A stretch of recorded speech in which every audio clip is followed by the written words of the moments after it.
రజనీ రాగమాల 8వ ఎపిసోడ్కి స్వాగతం. ఈరోజు రజనీ గారు 1959లో స్వైరిణి అన్నారు నన్ను అనేటువంటి ఒక గేయ నాటకంలోని కొన్ని పాటలు గురించి మాట్లాడుకుందాం. ఆయన 1940 నుంచి 59, 60 దాకా రాసినటువంటి ఒక 18 గేయ నాటికల్ని 1964లో విశ్వవీణ అనేటువంటి ఒక పేరుతోటి పుస్తకం పబ్లిష్ అయింది. అది ఇప్పుడు దొరకటం లేదు, కానీ ఆ పుస్తకంలో ఉన్న 18 గేయ నాటకాలు ఆయన ముందు రాసిన నాటికలు. తర్వాత ఆయన శోభానాయుడు గారికి కానీ అలాగే కూచిపూడి వారికి కానీ ఎన్నో నాటకాలు రాసి ఇచ్చారు. అయితే ఈ 18 నాటకాల్లో మనకి అంటే మామూలు మళ్ళీ వస్తున్నటువంటి థీమ్లో ఒకటి రాధాకృష్ణుల ప్రేమ. ఈ రాధాకృష్ణ ప్రేమ ఇంతలాగా రజనీ గారిని ప్రభావితం చేయడానికి కారణం నా అభిప్రాయము అప్పుడు చండీదాసు, అలాగే అప్పుడు వస్తున్నటువంటి బెంగాలీ సాహిత్యము అంతా కూడా ఈ కీర్తనల యొక్క ప్రభావం రజనీ గారి మీద ఉందనే నేను అనుకుంటున్నాను. నా అభిప్రాయం ఇది. అయితే ఇది ఒక రజనీ గారి మీదేనా, ఇంకా మిగతా వారు ఎవరి మీద లేదా అంటే ఆ ప్రాంత కవులందరి మీద ఉందేమోనని మనకి గమనిస్తే అర్థమవుతుంది. ఒక చిన్న ఉదాహరణ, 1904లో పానుగంటి లక్ష్మీ నరసింహం గారు, ఆయన మనందరికీ సుపరిచితులే. ఆయన ఎన్నో రచనలు చేశారు. ఆయన సాక్షి వ్యాసాలు మన అందరికీ కూడా బాగా ఎరుకు ఉన్నటువంటి వ్యాసాలు. అలా ఆయన ఎన్నో రచనలు చేసిన దాంట్లో రాధాకృష్ణ అనేటువంటి ఒక నాటకం ఉంది. అది కూడా ఈ రాధాకృష్ణుల ప్రేమమని అనేటువంటి సహజయాని పంతి గురించి ఆధారంగా రాసినటువంటి నాటకం. ఆ నాటకంలోని ఒక పద్యాన్ని రజనీ గారు తన నాటకంలో ముందుగా ప్రస్తావించారు. అంటే ఈ స్వైరిణి అన్నారు నన్ను ఆ నాటకానికి ముందర ఆ పద్యాన్ని ఆయన ప్రస్తావించారు. ఆ పద్యం ఏమిటంటే, తనువు గృహంబునందున ధ్యానము వేరొక దిక్కునందునుంచును, స్వసుఖంబు లేసమును చూడదు, నిద్దురపోదు, మానహానిని భరించు, నుర్విజన నిందకు గేలికి జంకదిట్టి కూర్మిని ప్రకటించు, స్వైరిణిని మించును భక్తుడు దైవభక్తిలోన్. ఇదండి ఆ పద్యం. ఈ నాటకానికి ముఖ్యంగా ఈ పద్యంలోని సారాంశమే ఆయన తర్వాత తన నాటకంగా రాశారని అర్థమవుతుంది. ఇక ఈ నాటకంలో 3 ఆణిముత్యాలు లాంటి పాటలు ఉన్నాయి. 1 నన్ను చూసి నవ్వేరే, 2 మనసౌనే ఒక రాధ, 3 స్వైరిణి అన్నారు నన్ను. 3 పాటలు కూడా ఎంతో మధురంగా ఉంటాయి. ఒకసారి వింటే మన మనసుని అలా కట్టిపడేసి ఉంచుతాయి. ఎప్పటికీ మర్చిపోలేనటువంటి మధురమైనటువంటి పాటలు ఈ 3 పాటలును. ఇవాళ మనము నన్ను చూసి నవ్వేరే అనేటువంటి పాట గురించి మాట్లాడుకుందాం. స్వైరిణి అంటే డిక్షనరీలో అర్థం చూసుకుంటే జారిణి, కులట, వ్యభిచారిణి. అయితే ఇక్కడ స్వైరిణి ఎవరు? రాధ. ఈ రాధని ఆ రోజున ఆ ఉర్విజనం నిందకు అని అన్నారే, ఆ ఉర్విజనం, ఆ వ్రజభామినులందరూ కూడా రాధని స్వైరిణి అని ఒక నింద వేశారు. మనకి భాగవతంలో చూసుకుంటే 12 సంవత్సరాల దాకానే కృష్ణుడు మధురలో ఉన్నాడు, బృందావనంలో ఉన్నాడు. ఆ తర్వాత ఆయన మధుర వెళ్ళిపోయాక మళ్ళీ తిరిగి రాలేదు. కానీ భక్తి సాహిత్యంలో కానీ తర్వాత వచ్చినటువంటి కవుల కవిత్వంలో కానీ కృష్ణుడు ఎక్కడ మనకి చిన్నపిల్లవాళ్ళలాగా కనపడడు, నవయువకుడిలాగా కనపడతాడు. అయితే ఇదేమిటి, ఇది వాస్తవానికి దూరమా అని ఇలాంటి చర్చ అక్కడ అనవసరం. ఇవన్నీ ప్రతీకల కింద ఆయన ప్రేమని ఒక గొప్ప దైవం యొక్క ప్రేమని, ఈ గోపికలందరూ భక్తులుగా ఆ ప్రేమని పొందారనేటువంటి ఒక సింబాలిజం, ఒక ప్రతీకలుగా మనం గనక తీసుకుంటే ఇది వాస్తవమా కాదా అనేటువంటి చర్చ అనవసరం అనిపిస్తుంది. అందుకంటే ఆ భావనని, అందులో ఉన్నటువంటి అర్థాన్ని మనం అర్థం చేసుకోవడంలో ఇది సరిపోతుంది. వేదాల్లో ఎక్కడ రాధ ప్రస్తావన లేదు, కానీ తర్వాత వచ్చినటువంటి పురాణాల్లో, ముఖ్యంగా భాగవత పురాణంలో రాధ ప్రస్తావన ఉంది. అంతకంటే ఎక్కువగా 12వ శతాబ్దంలో జయదేవుడి గీత గోవిందంలో పూర్తిగా రాధాకృష్ణుల ప్రేమ అన్ని మానసిక అవస్థల్లోనూ ఆ ప్రణయాన్ని మన ముందు గీతాల్లాగా ఇచ్చారు. ఇవాళకి కూడా మనం ఆ పాటల్ని వింటే ఎంత అందమైనటువంటి పాటలో మనం గ్రహించగలం. ఆ భగవంతుడికి, భక్తికి, ఆ రాధాకృష్ణుల ప్రేమకి, వారి మధ్యనున్న బంధానికి, అది విడదీయరాని బంధానికి అవి వాళ్ళు ప్రతీకలు అయ్యారు. ఆ రాధాకృష్ణుల ప్రేమ. రాధ కృష్ణుడికి శక్తి అయింది. కొన్ని చోట్ల రాధని లక్ష్మీ అంశమని, కొన్ని చోట్ల అవతారమని ప్రస్తావించారు. అది ఏది ఏమైనా కూడా మనకి ఇంతకుముందు ఎపిసోడ్లో కూడా మాట్లాడుకున్నాం. గోలోకంలో రాధ అధిష్టాన దేవత, లక్ష్మీదేవి కాదు. ఆ గోలోకం ఎక్కడుంది అంటే వైకుంఠానికి పైన ఉంది. అంటే అంతా ప్రేమమైనటువంటి ఆ ప్రపంచంలో అక్కడ అధిష్టాన దేవత ఎవరు అంటే రాధ. అయితే ఈ నాటకం గురించి వస్తే, ఈ నాటకంలో ఒక బృందగానంతో ప్రారంభమవుతుంది. మనం ఇంతకుముందు కూడా అనుకున్నాం, బృందగానానికి అక్కడ నాటకంలో ఒక ముఖ్యమైనటువంటి ఉద్దేశం ఉంది అని. అవి నాటకాన్ని ముందు తీసుకెళ్ళడానికే కాకుండా రససిద్ధికి కూడా అవి తోడ్పడుతూ ఉంటాయన్నమాట. వారు వ్యాఖ్యాయిస్తారు, కథని కూడా ముందుకి నడుపుతూ ఉంటారు. ఇక్కడ ఈ నాటకంలో ముందు వచ్చేది ఏమిటి అంటే, వెదురు పొదల్లో వచ్చేటువంటి ఒక నాదం, అది విని రాత్రిపూట కృష్ణుడు వాయిస్తున్నాడేమో అని అనుకొని రాధ ఉలిక్కిపడి లేచి ఉన్నపాటున బయలుదేరి వెళ్ళిపోతుందట.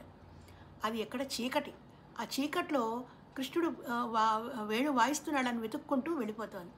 అది చూసినటువంటి జనం చెవులు కొనుక్కున్నారు. ఆ కొనుక్కుంటూ ఏమని పాడారంటే, అది కదలిపోవునది ఎవ్వరో కాదారి చీకటి సైతోడు లేకనే ఈ రాధ వెళ్ళిపోతూ ఉంది అన్నమాట.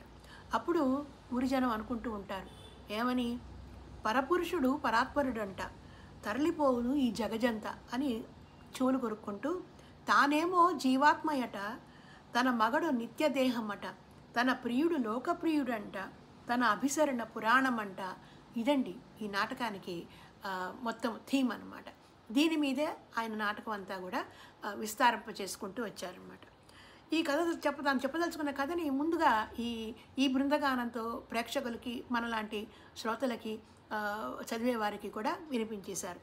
అభిసరణ అంటే చేరడం, ఒక నిర్దేశించినటువంటి ఒక ప్రదేశంలో కలవడానికి చేరడాన్ని అభిసరణ అని అంటారు. సరే, రాధ బయలుదేరింది. అక్కడికి వెళ్ళేసరికి కృష్ణుడు అక్కడే ఉన్నాడు. చేరగానే తను చూసి నవ్వుతున్నటువంటి స్నేహితులన్నీ, బంధువుల్ని చూసి ఒక రకమైన కోపం, ఉక్రోషం, బాధ వచ్చి కృష్ణుడితో చెప్పుకుంటోంది. ఏమని అంటే, నన్ను చూసి నవ్వేరే నా సఖులి వ్రజభామినులు, చెవిచాటు చేయి చేర్చి కొసరేరేవో గుసగుసలు, నాపైని నీపైని ఓపలేక అల్లిన కథలు, పొదదాటి నది దాటి కదిలే వేణు రవము వడిలో, ఈ గుండె ఎటులాగు రాగతరంగిణి పెనుసుడిలో, తనువులకే పరిమితమవు ప్రణయమ్మని ఎంచేవారే, తమ గుండె ఇరుకులలో నలుగుడు పడి నవ్వేవారే, నన్ను చూసి నవ్వేరే నా సఖులి వ్రజభామినులు. ఇదండి ఈ పాట టెక్స్ట్. ఎంతో తేలికైనటువంటి మాటలతో నడుస్తూ ఉంటుంది. అంటే ఒక పాట, అందులో గేయ నాటకంలో పాట రాస్తే అది అందరికీ అర్థం అవ్వాలి, ప్రేక్షకులు అన్ని స్థాయిల వారికి అర్థమయ్యేలా ఉండాలి. కాబట్టి ఇక్కడ సంస్కృత భూయిష్టమైనటువంటి సమాసాలు ఏమీ ఉండవు అన్నమాట. ఇక్కడ చూడండి, చెవిచాటు చేయి చేర్చి కొసరే రేవో గుసగుసలు అన్నారు. అది మన తెలుగు సామెత ఉంది కదా, చోలు కొరుక్కుంటున్నారని. దాన్ని అందంగా ఒక కవితాత్మక ఒక లైన్స్లో ఆయన రాసుకొచ్చారు, కొసరే రేవో గుసగుసలు అని. అయితే ఆ పొద దాటి నది దాటి కదిలే వేణు రవము ఒడిలో, ఎక్కడి నుంచో దూరంగా ఒక పొద దాటింది, నది దాటింది, ఆ వేణు రవము, ఆ వేణునాదము ఆ వడిలో ఆ వేగంలో వస్తూ ఉంటే, నా గుండె ఎటులాగు, ఈ గుండె ఎటులాగు రాగతరంగిని పెనుసుడిలో, ఎట్లా ఆగుతుందయ్యా ఈ నా గుండె, ఆ రాగతరంగిని పెడుసుడిలో కొట్టుకుపోయి నేను ఇక్కడికి వచ్చేసాను అని చెప్పి రాధ కృష్ణుడితో అంటూ ఉంటుందన్నమాట. తనువులకే పరిమితమవు ప్రణయమ్మని ఎంచేవారే, అందరూ కూడా తమ ప్రణయం అంటే, ప్రేమ అంటే ఒక తనువులకే పరిమితం అనుకుంటారు. వాళ్ళు ఎలాంటి వాళ్ళు అంటే, ఇరుకులతో తమ గుండె ఇరుకులలో అన్నాడు ఆయన. ఎంత అందమైనటువంటి ప్రయోగమో చూడండి. తమ గుండె తన మనసులో ఉన్నటువంటి ఇరుకులలో నలుగుడు పడి నవ్వేవారే. వాళ్ళు ఆ మనసులో ఆ ఇరుకులలో నలుగుడు పడిపోతూ అదే గొప్ప అనుకొని నవ్వుకుంటూ ఉంటారు, నన్ను చూసి నవ్వుకుంటూ ఉంటారు. నాకేమో తెలుసు ఇది పరాత్పరుడు, ఈయన దగ్గరే నాకు ముక్తి అనేటువంటి విషయం నాకు తెలుసు, కానీ వాళ్ళకి తెలియక వాళ్ళు నవ్వుకుంటూ ఉంటారని చెప్పి రాధ ఎంతో బాధగా తన వేదన్ని కృష్ణుడికి చెప్పుకుంటూ ఉంటుంది. ఈ పాట తర్వాత కథకి ప్రారంభం. ఈ తర్వాత వరుసగా వారిద్దరి మధ్య సంభాషణలాగా పాటలు నడుస్తూ ఉంటాయన్నమాట. ఇక్కడ కవి ఒక స్థిరమైనటువంటి చిత్రాన్ని వర్ణించడం లేదు, కదులుతూ ఉండే ఒక సమయాన్ని ఆయన పట్టుకోవాలని ప్రయత్నం చేశారు. అందువల్ల ఈ పాట చూడండి, నది దాటి పొద దాటి వస్తున్నటువంటి ఆ వేణు రవం ఎలా వస్తుందో, అలాగే ఆవిడ చెవిచాటు, రజనీ గారు ఈ పాట గురించి చెప్తున్నప్పుడల్లా చెవిచాటు అన్నప్పుడల్లా ఒక అభినయం కూడా చేసి చూపించేవారు.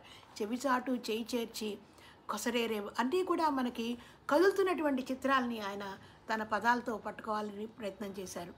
అలాగే ఈ పాట సంగీతం కూడా అంతే సులువుగా ఉంటుంది, పాడుకోవడానికి వీలుగా ఉంటుంది. ఒకసారి వింటే మన మనసుకి వదిలిపెట్టకుండా ఉండేటువంటి సంగీతాన్ని దీనికి కూర్చారు. నాట్యానికి కూడా చాలా అనువుగా ఉంటుంది ఈ పాట. ఈ పాటని 1960లో శ్రీరంగం గోపాలరత్నం గారు అద్భుతంగా, చాలా అద్భుతం, ఆవిడ మహాగాయని, ఆవిడ గొంతుతో ఈ పాట పాడారు. ఇది ప్రసారమైంది. ఎక్కువ గమకాలు ఉండవు, క్లిష్టమైనటువంటి స్వర ప్రయోగాలు ఉండవు, తేలిగ్గా నడుస్తుంటుంది. రాధ యొక్క బాధ, ఆవిడ ఉక్రోషం, ఆవిడ కోపం అన్నీ కూడా ఆయన సంగీతంలోనూ, మాటల్లో ఎలా ఉంచారో సంగీతంలో కూడా అలాగే ఉంచారు. ఇప్పుడు ముందు మనం ఒకసారి ఆ పాట విందాము.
ఇలా సాగుతుంది ఈ పాట. ఈ పాట తర్వాత మనకి కథ నడుస్తూ ఉంటుంది. ఇది పాట మొదట సంభాషణలుగా కాకుండా పాటల రూపంలో ఒకరికొకరితో మాట్లాడుకుంటున్నట్టుగా నడుస్తూ ఉంటుంది.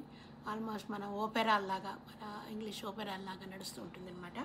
ఇది ఆయన్ని ఓదార్చి తన మనసులోని భావం చెప్పడమే తర్వాత పాట కింద వస్తుందన్నమాట. అది తర్వాత ఎపిసోడ్లో చూసుకుందాం. అంతవరకు సెలవు.